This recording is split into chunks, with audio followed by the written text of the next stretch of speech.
What comes to mind when you hear the word mafia? Maybe The Godfather? A video game? A guy in a trench coat with a Thompson submachine gun? Those are just romantic stereotypes. The reality is much darker and far more brutal. Let me explain. Welcome to Brighton Beach, New York. If you've ever been there, you know it's a place full of flavor and character. This is a neighborhood that smells like borscht, echoes with Russian swearing, and was once ruled by true crime lords. Agron, Balagula, Yaponchik, and Petersky. All of them were Soviet-born criminals who came to America and imposed their own rules. They took control of the local Brighton gangs and even put fear into the legendary Cosa Nostra, which had ruled New York's underworld for over 50 years. In this video, we'll break it down. How did the Russian mafia manage to conquer America? Who were the masterminds behind the crimes? What became of them? And who took their place? And most importantly, is the mafia still around today? Or can we finally sleep peacefully? You're watching Pandemic of the Mind. Stay alert, because we're starting.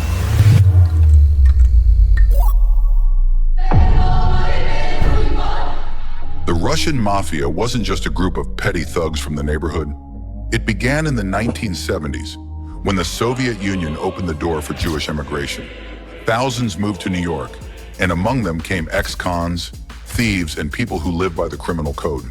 The Russian mafia grew faster than anyone anticipated, but these weren't street-level gangsters causing chaos on the corners. They had their own diplomacy and their own code.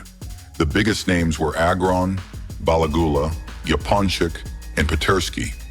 But how did they connect? And what kind of influence did they wield? Evsey Agron was born in Leningrad, St. Petersburg in 1932. His childhood was far from easy, growing up during World War II, witnessing starvation, cold, and death. He survived the Nazi siege of Leningrad, where thousands perished, including people close to him. Agron was left completely alone. That kind of trauma leaves a mark. For him, survival became the only rule.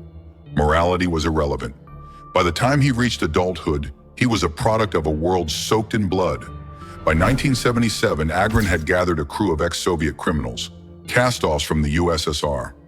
It was the first step toward his title as the first Russian mafia boss in America. Agron was ruthless. Even members of the Italian Cosa Nostra feared him, despite their century-long rule over New York's underworld.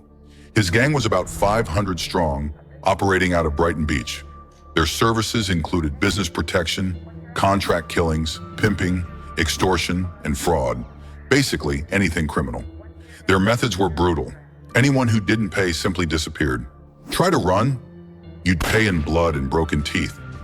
Law enforcement couldn't do much. Witnesses were too scared to speak. Everyone knew the rule: snitch and you die. In one case, a brave woman tried to testify against Agron in 1980, but never made it. Rumor has it the gang gouged out her eyes before killing her and her young son. It was also said Agron had ties to the KGB and NYPD. He wasn't just the boss of the streets, he was the system. He seemed unstoppable. On the morning of May 4th, 1985, Evsey Agron was found shot in the head in the elevator of his own building. Clean, professional hit, no witnesses, no noise. Who did it? Some say it was his close advisor, David Bogatin. Others believe it was Marat Balagula, who had strong ties with the Italian mob. Nobody talked. The code of silence was sacred. While Bogatin was a shady billionaire financier, Balagula was a different breed. He was a smart, business-savvy Jew from Odessa. Not as ruthless as Agron, but far more cunning. He pulled off multi-million-dollar gas tax scams and didn't fear Agron one bit. That fearlessness allowed him to start taking over Agron's empire until the hit. Agron's death marked the end of the fear era and the start of the smart money era. Balagula became Brighton's new boss, but he underestimated something. Fear still ruled the streets. Agron understood that. Balagula didn't. Eventually, Balagula got caught in a relatively minor credit card fraud scheme. In 1989, he was arrested in Frankfurt and extradited to the US, where he was sentenced to 15 years in prison. By the time he was released in 2004, Brighton's mafia scene had changed completely. During Balagula's prison stint, a new boss rose, Vyacheslav Ivankov, aka Yaponchik. He was a thief-in-law, the highest title in the Russian criminal hierarchy, a man who lived by the criminal code, served time, and never betrayed his values. He came to the US in 1992, not chasing cash like Balagula, but power and respect. He had the prison credentials, the ideology, and the street rep. Brighton welcomed him like a king. He was rumored to be involved in drug trafficking, though he denied it, claiming instead to be in oil, gambling, jewels, and antiques. The FBI started tailing him almost immediately. America didn't want a repeat of Agron's reign. In 1994, the president of an investment firm, Summit International, Alexander Volkov, reported that Yaponchik's gang was extorting $2.7 million allegedly on behalf of Moscow's Kara Bank. This gave the FBI the opening they needed. In June 1995, Ivankov was arrested. He denied everything, but the court didn't buy it. He was deported to Russia in 2004. In 2009, he was assassinated by a sniper. What happened to Brighton Beach after that? Did the mafia vanish? Not quite. From 2004 to 2013, the Russian mob scene fragmented. One last notable figure emerged, Razdin Petersky. You won't find much about him in the media. He was the ghost of the Russian mafia, low profile, huge connections, a new era mobster, no flash, just tech. His crew of about 30, mostly Russians and Georgians, was tight-knit and efficient. Petersky didn't act like Balagula or Yaponchik. He wasn't flashy or loud. He was a deal maker, an informant, a strategist. Rumors say he ran real estate scams, crypto schemes, and immigration fraud.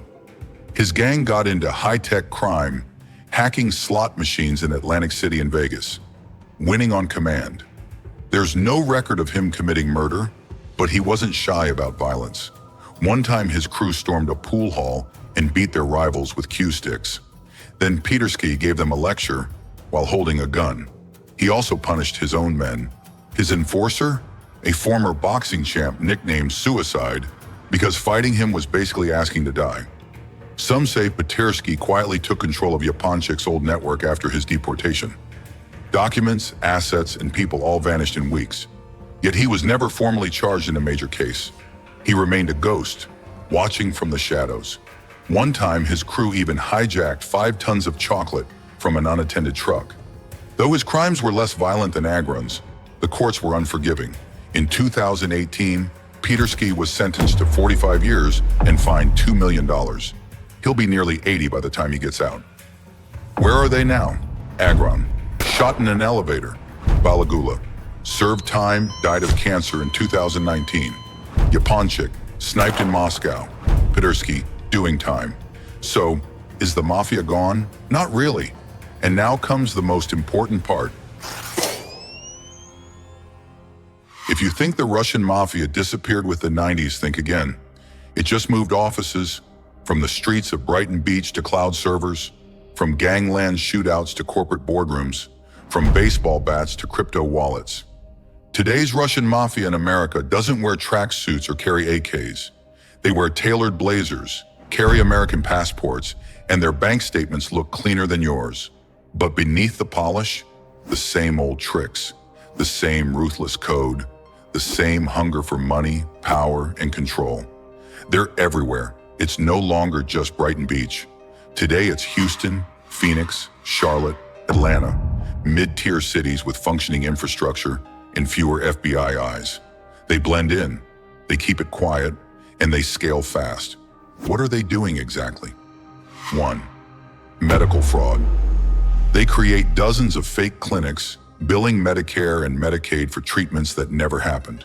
Fake prescriptions, ghost doctors, counterfeit patient files. The money? Sent straight to offshore accounts. 2.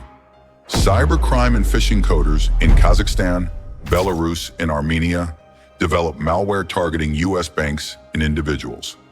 They run phishing campaigns through fake login pages and convincing emails. Operations are coordinated via Telegram and invite-only forums. 3. Crypto and tech scams. They launch fake AI-driven crypto startups, attract millions in private investment, and disappear. Some of these shells raise $10 to $20 million before anyone realizes the founders are fake and the product doesn't exist. 4. Real estate laundering. Same old script. A luxury condo in Miami or NYC is bought under a shell company, then flipped to another front entity at a suspicious loss. The funds are now clean, and Uncle Sam's none the wiser. 5. Election interference and disinfo. It's not just about money, it's also about influence. In 2024 and 2025, investigations uncovered ties between Russian businessmen in the US and anonymous political meme pages on TikTok and Facebook. The content? Sharp, subtle, targeted. We dive deeper into this in our video on Russian hackers. Click the card in the corner to watch it. 6. Immigration scams. Fake marriages, forged asylum claims, falsified documents. It's a whole industry. Some immigration lawyers in LA and NYC have dozens of clients they've never even met. Everything is handled via email, crypto, and prepaid phones. These groups no longer report to a single Godfather. They're decentralized networks. They use burner apps, proxies, Delaware LLCs, and Swiss privacy laws. They operate like startups, lean, agile, and hard to trace. But make no mistake, their code still exists. There's always someone higher up approving major moves, resolving disputes, and enforcing silence. You won't see their names on paper. You won't find them on Instagram. But nothing happens without their green light. The Russian mafia didn't disappear. It adapted. There's no single face anymore. It's a network, like a spider, weaving itself into corporate systems, social media, healthcare, law, and beyond.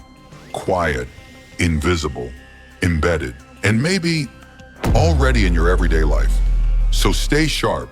This has been your doctor on your path to enlightenment.